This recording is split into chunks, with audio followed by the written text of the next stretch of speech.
Good afternoon, good evening. Sa Pilipinas, good evening na. Pero dito, hapon pa lang. Kumakain tayo guys kasi kain tayo.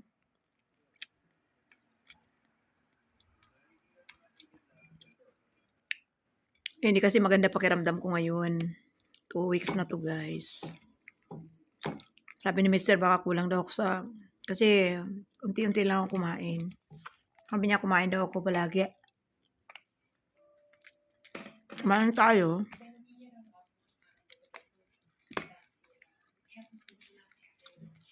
Gumawa ako ng kunting rice. Kasi hindi talaga ako nakain ng rice. And then, may yung oven kong chicken, meron pa rin. Pero, yun.